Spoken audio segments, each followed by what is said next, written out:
Thank you, Natalie, and thank you to Gunhild and the Eat Forum team for bringing together so many voices across sectors, countries, and continents even to reimagine the food system for a post-COVID world.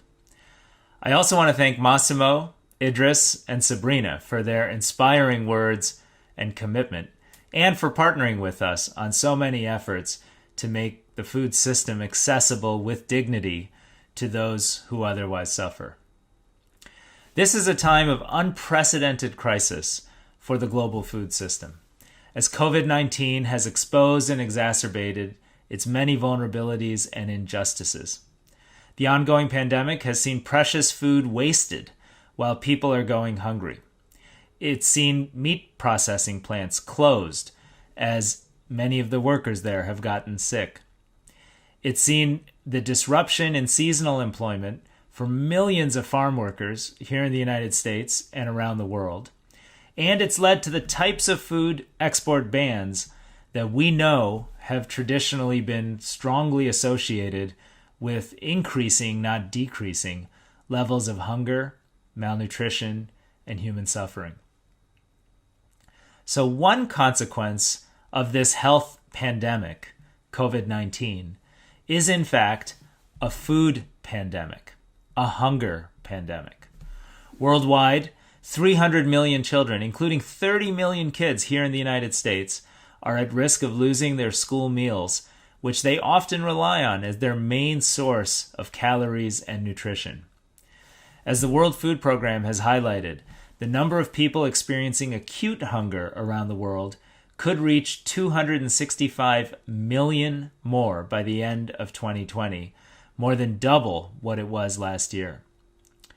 And more than 7 million more children may see their growth, learning, and potential stunted by the hidden hunger caused by chronic malnutrition for those who are otherwise vulnerable. I've seen firsthand what these numbers mean. To a family in Florida whose children go hungry even as their parents desperately seek help, going from food pantry to homeless shelter. To a child in Afghanistan so deprived of food and the energy to hold up her own head that the anger of that injustice tears apart a community and perpetuates violence. To a family in India that struggles to access food markets due to COVID lockdowns, social distancing, and the new protocols that minimize the number of people who can get access to markets that are desperately necessary to help their family get the food they need. We at the Rockefeller Foundation were founded on the principle that hunger is a moral failing in the modern world. One of our earliest commitments more than 100 years ago was to bring together science, industry, government, communities, and farmers to solve hunger once and for all.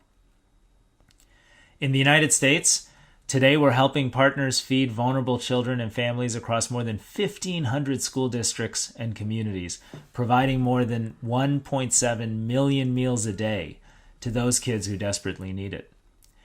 Throughout sub-Saharan Africa, we continue to work with our great partners, including the Alliance for a Green Revolution in Africa, to help African governments transform their food systems, create credible food balance sheets, work to design smart markets so that food markets can be open and accessible even during a COVID health crisis, so that African families can access the food they need in a healthy and consistent way.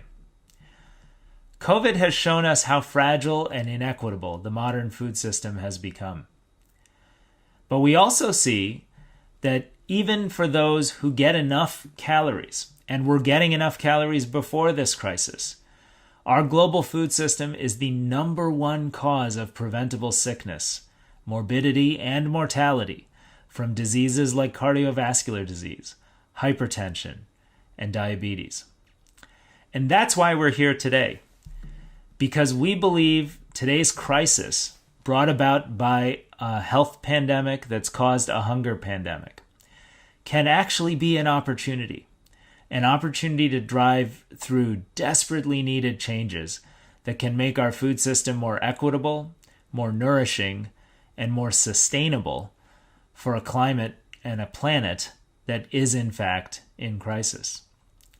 Our task is not just to respond to the immediate challenges of the health pandemic, but to understand that this is a moment when we can actually create larger, systemic, and more thorough change.